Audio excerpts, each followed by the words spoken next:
தமிழ் நேயர்களுக்கு அன்பு வணக்கம். நம்மோடு மூத்த பத்திரிகையாளர் திரு எஸ்பி லக்ஷ்மணன் இணைந்திருக்கிறார். வாரங்களோடு பேசலாம். சார் வணக்கம்.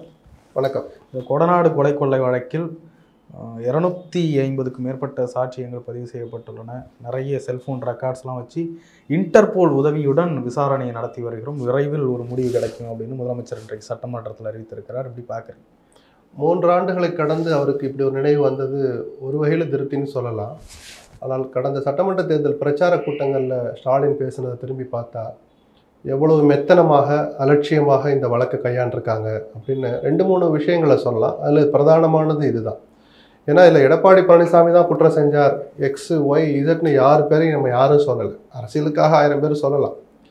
யாராக இருந்தாலும் அவர்களை உண்மை குற்றவாளிகளை கண்டறிந்து சிறையில் தள்ளுவேன்னு சொன்னவர் ஸ்டாலின். 3 வருஷம் ஆக போகுது. கேள்வி வருமா வராதா? இன்டர்போல்ங்கிறது இப்போ தான் தெரியுமா உங்களுக்கு? 3 வருஷமாக நீங்கள் இந்த வழக்கில் என்ன பண்ணீங்கன்னு ஒரு வெள்ளை அறிக்கை வெளியிட சொல்லுங்கள். நான் ஆரம்பத்திலே சொன்னேன், 2 ஆண்டுகளுக்கு முன்பே முதல் முறையாக ஒரு குற்றச்சாட்டை சொன்னேன். இந்த விஷயத்தில் எடப்பாடி பழனிசாமியை பாதுகாப்பது ஸ்டாலின் தான், இந்த அரசு தான் சொன்னேன். ஆனால் அவர் குற்றம் செஞ்சார், அவர் பாதுகாத்தீங்கன்னு அப்படி சொல்லலை. நீங்கள் தான் அவர் மேலே குற்றம் சுமத்துனீங்க. சரி, அவர் தள்ளி வைங்க. இந்த வழக்கில் சம்மந்தப்பட்டவங்களை குற்றவாளிகளை நாங்கள் தண்டிப்போம், கண்டுபிடிச்சு தண்டிப்போன்னீங்களே, என்ன பண்ணுங்க? சவாலான வழக்கு தான், நான் இல்லைன்னு சொல்லலை. இப்போ இன்டர்போல் உதவியை 4வது வருஷத்தில் போய் தேடணும்னு போகிறீங்களே, முதல் 6 மாதத்தில் இந்த வழக்கு எந்த திசையில் போகுது, யார் யார் அப்போது ஆட்சியில் அப்போது பதவியில் இருந்த அதிகாரிகள் ஒருத்தரையாவது கூப்பிட்டு விசாரிச்சிங்களா? மனம் திறந்து சொல்லுங்க முதலமைச்சரை. இவராக விசாரிக்க போகிறார்? இப்போ இருக்க அதிகாரத்தில் இருக்கிற அதிகாரிகள் அப்போ விசாரிக்க போகிறார். அன்றைக்கி யார் உள்துறை செயலாளர், டிஜிபி யார், வெஸ்ட் ஜோன் ஐஜி யார், கோயம்புத்தூர் டிஐஜி யார், நீலகிரி எஸ்பி யார்? 5 அதிகாரிகள். 5 பேரில் யாரையாவது ஒருத்தரை விசாரிச்சோன்னு சொல்லுங்கள். இவங்கெல்லாம் உண்மையை மறைச்சி வச்சுருக்காங்க, தோண்டுனா வந்துடும் நான் சொல்லலை. எங்கே சார் நீங்கள் தொடங்கணும்? சட்டப்பூர்வமாக நடக்கிற வழக்கு விசாரணை ஒரு பக்கம், குற்றவியல் நடைமுறை சட்டப்படி அந்த வழக்கு விசாரணை நடக்குது, ரைட்டு. அரசியல் ரீதியாக மேலோட்டமாக என்னதாப்பா நடந்துச்சு, மேலே என்ன நடந்துச்சு அப்படின்னா நீங்கள் யார்கிட்ட கேட்கணும்? இந்த 5 பேர்கிட்ட தான் கேட்கணும். கேட்டிங்களா? சொல்லுங்கள். இந்த 5 பேரில் யாராவது ஒருத்தர் விசாரிச்சோன்னு சொல்லுங்கள். அலுவல் ரீதியாக, அலுவல் சாராமல், தனிப்பட்ட முறையில், அதிகாரப்பூர்வமற்ற முறையில் ஏதாவது ஒரு வகையில் இந்த 5 பேரில் ஒருத்தரை கூப்பிட்டு விசாரித்தோம் அப்படின்னு சொல்லுங்கள். அப்புறம் என்ன சார் நீங்கள் விசாரணை நடத்துறீங்க? சரி, இன்டர்போல் போகிறேங்கிறார். இனிமேலாது இந்த ஒரு 6 மாதத்தில் வரப்போகிற 6 மாதத்தில் ஏதாவது முன்னேற்றம் வருதான்னு பார்ப்போம். அடுத்தடுத்த அப்டேட் கொஞ்சம் கொஞ்சமாக வந்து எங்கே அதுக்கு பேர் இதுவா? கொஞ்சம் அப்டேட் ஏதாவது ஒன்று சொல்லுங்கள். எனக்கு அப்டேட் என்னன்னு சொல்லுங்கள். செல்ஃபோன் டவர்லாம் பிடிச்சி என்ன பண்ணீங்க? செல்ஃபோன் டவர் ரெக்கார்டு எடுக்கிறதுக்கு 2 மாதம் போகுது சார். நீங்கள் ஆட்சிக்கு வந்துட்டால் 1 மாதம் போகுது சார். எவ்வளோ பெரிய ஆள்கிட்ட அனுமதிகள் வாங்குறதுக்கு 2 மாதம், 3 மாதம், 6 மாதம், 1 வருஷம். ஏன்னா 3.25 வருஷமாவா நீங்கள் அனுமதி வாங்கிட்டே இருப்பீங்க? செல்ஃபோன் டவர் இன்னமா கண்டுபிடிக்கிறீங்க? அவன் டவரை லொக்கேஷனை மாற்றி சர்வீஸே மூடி கம்பெனியே மூடிட்டு போயிடுவான் போல இருக்கு. நீங்கள் டவர் லொகேஷன் கிடைக்காம இருந்திருக்கலாம்ல. இல்லை, ஆக மொத்தம் இந்த அரசு இந்த வழக்கில் காட்டியது அலட்சியம். அதுபோல் ஒரு பெண் ஐபிஎஸ் அதிகாரி மீது அவருக்கு மேல் இருந்த ஒரு அதிகாரி வரம்பு மீறி நடந்து கொண்டார்னு ஒரு வழக்கு.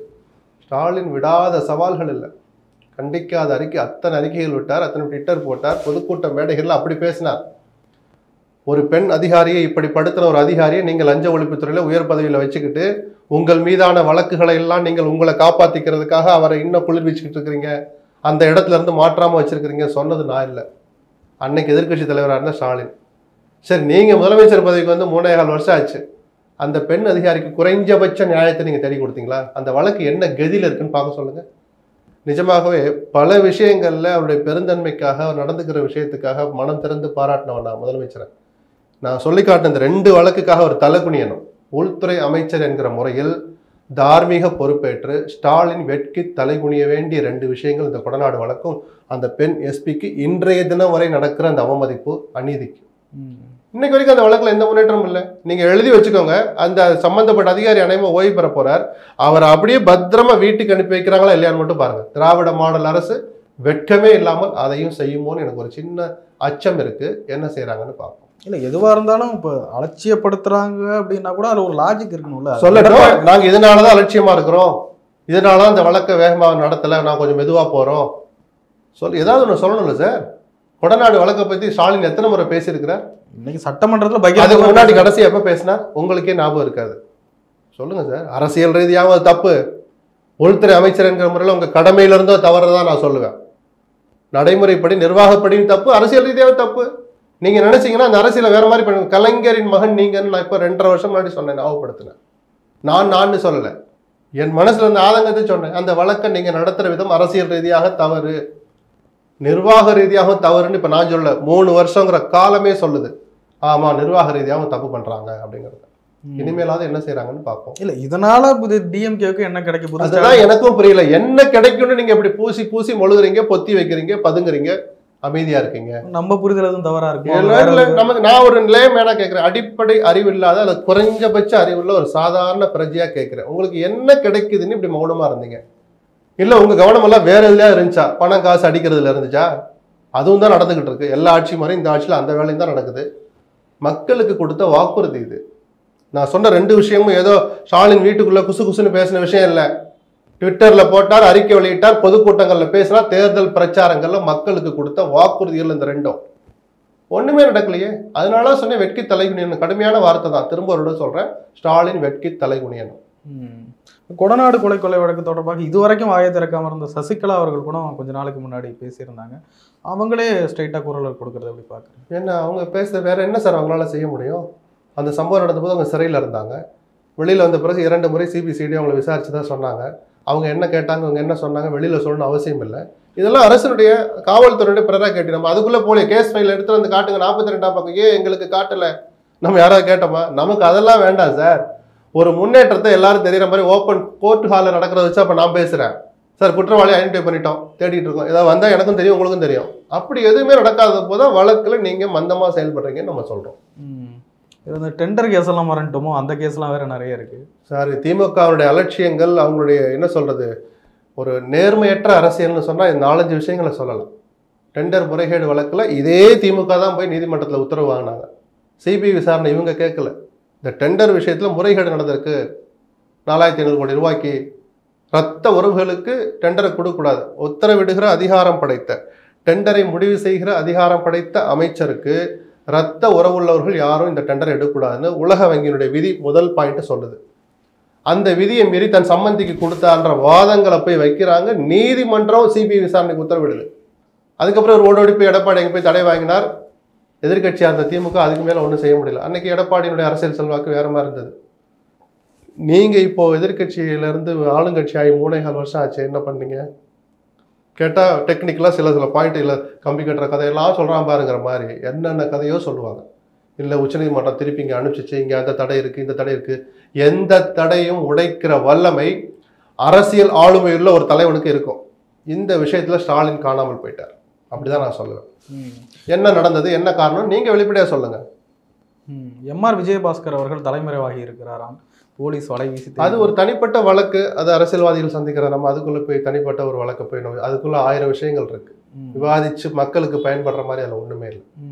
முன்னாள் அமைச்சர்களுக்கான அந்த வழக்குகளும் நிறைய இருக்கு. அதுல சென்ட்ரல்ல இருக்க வழக்குகள் கூட எதுவும் சார், லஞ்ச ஒழிப்புத்துறை வழக்க பதிவு பண்ணா என்ன, எஃப்ஐஆர் போடுறாங்கனாலே பிரைமா ஃபேசி எல்லாம் எடுத்துக்கிட்டு அடிப்படை ஆதாரங்களை திரட்டி, ஆமா இந்த கேஸ் மேட் அவுட் ஆகுன்னு அரசு வழக்கறிஞர்கள்ட்ட ஒப்புதல் வாங்கின பிறகுதான் எஃப்ஐஆரே போடுறாங்க. கிட்டத்தட்ட 7-8 முன்னாள் அமைச்சர்கள் மேலே வழக்கு பதிஞ்சு ரைடு போய் சில கூடுதல் ஆதாரங்களை திரட்டி சார்ஜ் ஷீட்டு போடாமல் 1.5 வருஷம் இழுத்தாங்க. என்னை போன்றவர்கள் பல முறை சொன்ன பிறகு எனக்கு தெரிஞ்சு 3 பேரோ 4 பேர் மேலே சார்ஜ் ஷீட் போட்டிருக்காங்க. மீதி அமைச்சர்கள் மேலே அந்த வழக்கு என்னாச்சுன்னு தெரில. சார்ஜ் ஷீட் போட்ட வழக்குகளும் எந்த நிலைமையில் என்ன கதியில் இருக்குன்னு தெரில. ஸ்டாலின் வெட்கி தலை குனிய வேண்டிய 3வது விஷயம் அது. நான் சொன்னேன் 4-5 விஷயம் இருக்குன்னு, நீங்கள் கேட்க அனைமா நீங்களா தோண்டி விட்டுட்டு இருக்கேன்னு நினைக்கிறேன். இதெல்லாம் இந்த அரசுடைய தோல்வி முகங்களை காட்டுறதுக்கு ஆதாரமுள்ள சாட்சிகள். இதெல்லாம் இன்னொரு பக்கம் எப்படி பார்க்கணும், ஒருவேளை குற்றத்தை நிரூபிக்க முடியவில்லை, அப்போ வெக்கப்பட்டுட்டு மக்கள்கிட்ட மன்னிப்பு கேளுங்க சார். காமராஜ் 80 கோடி 100 கோடி சம்பாதிச்சோன்னா நாங்கள் தப்பாக எஃப்ஐஆர் போட்டோம். எம்ஆர் விஜயபாஸ்கர் இத்தனை கோடி சம்பாதிக்கல, டாக்டர் விஜயபாஸ்கர் இத்தனை கோடி சம்பாதிக்கல, தங்கமணி கிட்ட பிட்காயினே இல்லை, நீங்கள் தானே எஃப்ஐஆரில் போட்டிருக்கீங்க. அப்போ அதெல்லாம் தப்புன்னு சொல்லுங்கள் சார். எதுக்கு அரசு பணத்தை வீணடிச்சுக்கிட்டு இருக்கிறீங்க? தேவையில்லாமல் ஒரு வழக்கை போட்டு அங்கே ஒரு டீமை போட்டு. ஒன்று அரசியல் ஆளுமையோடு இந்த வழக்கை நடத்துறதுக்கு உங்களுக்கு துணிவு இருக்கணும். அப்படி இல்லையா அமைதியாக விட்டுட்டு நாங்கள் தப்பு பண்ணிட்டோம் அப்படின்னு சொல்லிட்டு வேறு விஷயங்களில் கவனம் செலுத்துறோம். சும்மா அந்த உதார் விடுற வேலையை எல்லாரும் செய்கிற மாதிரி ஸ்டாலின் அரசும் செஞ்சது தான் எனக்கு கொஞ்சம் ஆச்சரியமாகவும் அதிர்ச்சியாகவும் இருந்தது. இந்த கள்ளச்சாராய மேட்டரா அதிமுக எப்படி கையாண்டுதுன்னு நினைக்கிறீங்க சார்? இல்லை, ஒரு எதிர்கட்சி எப்படி செய்யணுமோ அதை செஞ்சுக்கிட்டு தான் இருக்கிறாங்கன்னு நான் பார்க்குறேன். ஆனால் சட்டமன்றத்துக்குள்ளேயே இருந்து எனக்கு வாய்ப்பு கிடைச்சிருந்தா கிளின்னு கிழிச்சிருப்பேன்னு சொல்கிறாரு எடப்பாடி. உங்களை யார் வெளியே தரலாம்? நீங்களாக தான் சூழல் ஏற்படுத்திக்கிட்டே. அது ஒரு ஸ்ட்ராட்டஜி. ஜனநாயகத்தில் இது ஒரு வழிமுறை, போராட்ட வழிமுறை தான், நான் மறுக்கலை. ஆனால் அந்த 60 சில்லற பேரோட உயிரை நீங்கள் துச்சமாக மதிக்காமல் இருந்திருந்தால் நேரம் நீங்கள் உள்ளே உட்காந்துருப்பீங்க. கேள்வி நேரம் முடிச்சுட்டு பேசுங்க. இப்போ என்ன கெட்டு போச்சு? 10:05 பேசுகிறேன், நீங்கள் சண்டை போடுறீங்க. அவங்க 11:05 பேசுங்கிறாங்க. என்ன சார் கெட்டு போச்சு? என்ன பெரிய மரபை தூக்கி குப்பையில் போடுங்க சார். ஏன் 1 மணி நேரம் கழிச்சு பேசுங்க. சரி, அவ்வளோ தூரம் மக்கள் நலனில் அக்கறை உள்ள அதிமுக அப்படி கேட்குது. திமுகவுக்கு அந்த அக்கறை இருக்குன்னு நீங்களும் சொல்லிக்கிறீங்களே. அவை முன்னவர் நினைச்சா சட்டசபை விதி அதுக்கும் இடம் கொடுக்குது. அசாதாரண சூழல்களில் ஒரு தீர்மானத்தை கொண்டு கேள்வி நேரத்தை ரத்து பண்ண முடியும். இன்னைக்கு கேள்வி நேரம் வேண்டாம். 60 உயிர்கள் பலி போயிருக்கு. நம்ம அதை பற்றி வாதிப்போம். பெருந்தன்மையுள்ள திமுக, திராவிட மாடல் அரசு நடத்துகிற திமுக, அந்த தீர்மானத்தை கொண்டு வந்த எடப்பாடி நீங்கள் முதல்ல பேசுங்க. நான் எங்கேயும் ஓடி ஒளியிலன்னு முதலமைச்சர் சொன்னார்ல, எடப்பாடியை பேச விட்டுட்டு அந்த பதிலை அவர் சொல்லியிருக்கணும். திமுகவும் அதில் தவறு செஞ்சாங்க, அரசியல் பண்ணாங்க தான் நான் சொல்லுவேன். 2 பேருக்கும் அக்கறை இல்லையோ ஒரு ஸ்டேஜில் ஒரு பர்டிகுலர் விஷயத்துல இருந்தால் நான் எடுத்துக்கிட்டேன் முதல் பார்வை. மற்றபடி இந்த அரசு ஒன்றுமே செய்யலை. அதிமுக மௌனமாக எங்கேயோ வேற மாநிலத்துக்கு ஓடிட்டாங்கலாம் நான் சொல்லலை. அவங்களும் போய் பாதிக்கப்பட்டவங்கள பார்த்தார், உண்ணாவிரதம் இருந்தார், எல்லாம் செய்கிறார். சட்டமன்றத்தில் பேசியிருக்க வேண்டிய விஷயத்த, பேச அனுமதித்திருக்க வேண்டிய விஷயத்துல திமுக அதிமுக 2 பேருமே ஒரு யோக்கியமற்ற அரசியலை பண்ணாங்கன்னு தான் நான் சொல்லுவேன். நேர்மையற்ற அரசியல். அது சஸ்பெண்ட் செய்யப்பட்டது நியாயமான நடவடிக்கை. அதெல்லாம் வழக்கமாக நடக்கிற கூத்துக்கள் தானே சார். அது போய் விவாதிக்கிற அளவுக்குலாம் பெரிய விஷயம் இல்லை. திமுக ஆட்சியிலே அவங்க பண்றாங்க, அதிமுக ஆட்சியில இவங்க பண்ணதான் இன்னைக்கு அவங்க மேல தூக்குறாங்க. ஸ்டாலின் சொல்ற அதனாலதான் சொல்றேன், அதெல்லாம் தூக்கி தூர மக்களுக்கு ஒரு துளி கூட அதனால பிரயோஜனம் இல்லை. பேப்பர்களில் தலைப்பு செய்தி போடுறதுக்கும் பிரேக்கிங் நியூஸ் போடுறதுக்கு வேணா பயன்படுமே தவிர மக்களுக்கு அதனால ஒரு துளி கூட பயன் இல்லை. விவாதிக்கிற அளவுக்கு அது முக்கியத்துவமான விஷயமும் அல்ல. இல்ல, மக்கள் நலனுக்காக செய்யப்பட்டா இதுலயும் அரசியல் தான் பண்றாங்க. அரசியல் இருக்குன்னு தான் நான் சொல்லிட்டேனே. உங்களுக்கு அக்கறை இருந்திருந்தா கேள்வி நேரம் முடிஞ்ச பிறகு உட்காந்து நான் பேசிட்டு தான் வெளியே போவேன்னு சொல்லி ஸ்டாலின் அரசை கிளின்னு கிழிச்சிருக்கணுமா இல்லையா? எடப்பாடி ஏன் கிளிக்கல? அப்போ நீங்க வேற ஏதோ அரசியல் பண்றீங்கல்ல, அது ஒரு நடைமுறையா இருக்கலாம். முதல் நாள் பண்ணிட்டு அடுத்த நாள் உட்காந்து பேசிருக்கணும்ல சார். கேள்விகளை கேட்டுக்கணும்ல. மரக்காணத்துல நீங்க என்ன பாடம் கத்துக்கிட்டீங்க? ஏன் நீங்க இத்தனை நாள் நடந்து மணிப்பூருக்கு பிரதமர் போகலன்னு கேட்குறீங்களே? இன்னைக்கு ஜெயக்குமார் ஒரு கார்டு போடுறாருல ட்விட்டர்ல, அதை அசம்பிளியில் உட்காந்து கேட்க சொல்லுங்க எடப்பாடியே. மணிப்பூருக்கு பிரதமர் போகாத இத்தனோட சொல்லி காட்டுறீங்க. இந்த இருக்கிற கள்ளக்குறிச்சிக்கு முதல்வர் ஏன் போகல? அந்த மக்களை மதிக்கிற லட்சணம் இதுதானா? எடப்பாடி முகத்துக்கு நேரம் கேட்கலாமே சார். அந்த வாய்ப்பை அவர் கைவிடுறாருல, அதனாலதான் எனக்கு கோபம் வருது. நேர்மையற்ற அரசியல் பண்ணாங்கன்னு இவங்க. நாங்கள் அந்த மக்களை கைவிட மாட்டோம், ஓடி ஒடிகளை இந்த அரசு இந்த தவறு நடந்ததை ஒத்துக்கிறோம், தப்பு தான் அப்படிலாம் சொல்றேன். நீங்க ஏன் கேள்வி நேரத்தை ஒத்தி வச்சுட்டு எதிர்கட்சிகளை பேச அனுமதிச்சா என்ன குறைஞ்சு போயிடுவீங்களா? சொல்லுங்க சார். அப்படி என்ன சார் மரபு? அந்த மரபுனால என்ன சார் பயன்? மக்களுக்கு பயன்படாத மரபு எதுக்காக நீங்க தூக்கி சுமக்குறீங்க? அதனால சொன்னா அந்த மரபு தூக்கி குப்பையில போடுங்கன்னு ஆளுநர்கிட்ட புகார் கொடுத்துருக்காங்க. அதனால எல்லாம் ஒன்றும் நடக்காது. சிபிஐ விசாரணை வந்தா மட்டும் அப்படி போன உயிர் திரும்பி வந்துருமா? இல்ல கள்ளச்சாராயத்தை ஒழிச்சிட முடியுமா? கள்ளச்சாராயத்தை ஒழிப்பதற்கு அரசுக்கு, ஆண்மையுள்ள அரசுக்கு ஒரு துணிச்சலான மன உறுதி வேணும். இரும்பு கரம்ங்கிறது வார்த்தையில் இல்லை, செயல்ல இருக்கு. அது ஒண்ணுதான் தேவை. சிபிஐ தேவையில்லை, ஆளுநர் தேவையில்லை, நீதிமன்ற தலையீடு எதுவுமே தேவையில்லை. மதுவிலக்கு கொள்கையில இன்னைக்கு ஏதோ சீர்திருத்தம்லாம் கொண்டு வர போறதா? ஏற்கனவே இருந்த சட்டத்தை வச்சு என்ன பண்ணிட்டிய? இந்த அரசின் செயல்பாடுகளுக்கு நற்சான்றிதழ் தான் இந்த 40க்கு 40ன்னு 18ஆம் தேதி கோயம்புத்தூர்ல பேசிட்டு இருக்கிறார் முதலமைச்சர். 16ஆம் தேதி அப்ப எல்லாம் கால்வராயன் மலையில காய்ச்சிக்கிட்டு தான் இருக்கான். அதான் நற்சான்றிதழா? அந்த செயலுக்கு சேர்த்து அவங்களுக்கு 40க்கு 40 வெற்றி கொடுத்தாங்களா? நான் சொன்னா இல்லையா, 40க்கு 40 ஜெயிக்கிறது நல்லது இல்லை, இவங்க தப்புக்கெல்லாம் சேர்த்து அந்த சர்டிஃபிகேட்டை யூஸ் பண்ணிக்குவாங்கன்னு. அதே தான் நடந்துச்சு. நீங்க அங்கே பாராட்டு விழா நடத்திட்டு இருக்கும்போது இங்கே காட்சி வித்துக்கிட்டு இருக்கிறான். செத்த பிறகு வைக்கிறான். செத்த பிறகு 800 பேரை கைது பண்றீங்களா? எதுக்காக கைது பண்ணீங்க? 876 பேர் எப்படி சார் கைது பண்ணீங்க? அவெல்லாம் வித்துக்கிட்டு இருக்கான் தானே கைது பண்ணீங்க. அப்ப கள்ளக்குறிச்சி சம்பவத்துக்கு முன்னாடி அவர்களை கைது செய்ய விடாமல் தடுத்த சக்தி எது? ஒண்ணு உங்களுக்கு துணிச்சல் இல்லையா? இல்ல அதிகாரிகள் வாங்கின காசுக்கு மௌனமா இருந்தாங்களா? இல்ல கண்காணிக்க வேண்டிய அதிகாரிகளை வாயை கட்டி போட்டு கையை கட்டி போட்டு இருந்தாங்களா? என்னன்னு நமக்கு தெரியணும்ல சார். அதனாலதான் இது கண் துடைப்பு நாடகம்னு சில பேர் சொல்ற போது மக்கள் காது கொடுத்து கேட்கறதுக்கு காரணம் இதுதான். சாவு நடக்கும்போது எல்லாம் அப்படி பிடிப்பாங்க, அப்புறம் அப்படி வழக்கம் போல நடக்கும். இந்த பேச்சுக்களுக்கு இதோட முற்றுப்புள்ளி வைக்க வேண்டிய கடமை ஸ்டாலினுக்கு இருக்கு. எதிர்கால சந்ததிக்கு, எதிர்கால தமிழகத்திற்கு, எதிர்காலத்தில் எவர் ஒருவர் அரசாண்டாலும் அவர்களுக்கு ஒரு நல்ல பாடத்தை கற்றுக் கொடுக்கணும்னு ஸ்டாலின் நினைச்சாருன்னா நிஜமாகவே உறுதியான ஒரு நடவடிக்கைகளை இந்த விஷயத்துல தொடர்ந்து எடுக்கணும். ஏதோ ஒரு நாள் கூட்டம் போட்டேன், சஸ்பெண்ட் பண்ணிட்டேன், டிரான்ஸ்ஃபர் பண்ணிட்டேன்றதும் நடக்காது.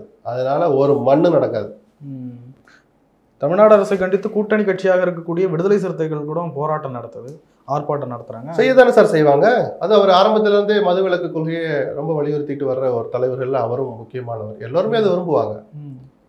அதை செய்யற துணிச்சல் ஆளுகிற அரசுக்கு இருக்கணும். நிதி நிலைமை சரியில்லை, யதார்த்தம் புரியுது. அப்போ அது சரியாக நடத்தணும்ல. கள்ளச்சாராயம் எதனால வருது? உள்ளூர் மதுபான விடுதிகள் இருக்குல்ல, பார் நடத்துகிற விஷயத்த எங்கே இருக்கோ ஒருத்தனுக்கு குத்தகைக்கு விடுற மாதிரி மொத்தமாக கான்ட்ராக்ட் பண்ணி கொடுத்தீங்க, லஞ்சம் லாவண்யத்தை மனசில் வச்சு. அப்போ சார் உள்ளூர்காரனுக்கு கொடுத்து அவன் தடுப்பான்ல. இந்த பாரில் விற்பனை குறையுமே அப்படிங்கிற சுயநலத்துக்காவது தோப்புக்குள்ளே போய் கள்ளச்சாரம் வைக்கிறது அவன் போய் தடுப்பான். போலீஸ் செய்கிற வேலையை அவன் செய்வான். இந்த குறைஞ்சபட்ச யதார்த்தத்தை இந்த அரசு கவனிக்க தவறிவிட்டது. அதனால சொந்த கட்சிக்கும் துரோகம் பண்ணாங்க, இந்த மக்களுக்கும் துரோகம் பண்ணாங்க. பார் வாங்கி கொடுக்கறது நம்ம வேலை இல்லை. நீ பாரை கொண்டு வந்துட்டீங்க, உங்க கொள்கை முடிவு. பார் இருக்கு, யாருக்கு கொடுத்தா அது எப்படி நடக்குங்கிற அந்த அடிப்படை அனுபவத்தை வச்சு, செவி வழி செய்திகளை வச்சு, பல பேர்கிட்ட பேசுற வச்சு நம்ம சொல்றோம். குறைஞ்சபட்ச எல்லையோர மாவட்டங்கள்லையாவது, கர்நாடகா, கேரளா, ஆந்திராவோடு பாண்டிச்சேரியோடு எல்லைகளை பகிர்ந்து கொள்கிற அந்த 7-8 மாவட்டங்கள்லையாவது பார்களை உள்ளூர்காரங்களுக்கு கொடுங்கன்னு நம்ம சொல்றோம். ஏன்னா அவன் தடுப்பான் கள்ளச்சாராயத்தை, அவனுடைய சுயநலத்துக்கு, அவன் வியாபாரம் கெட்டு போகக்கூடாதுக்கு. அது கூட இந்த அரசு செய்யலையே. இன்னைக்கும் அதுல இருந்து ஒரு மொத்தமா கொடுத்துட்டு மொத்தமா பணம் வரணும் அப்படித்தானே கணக்கு போடுறாங்க.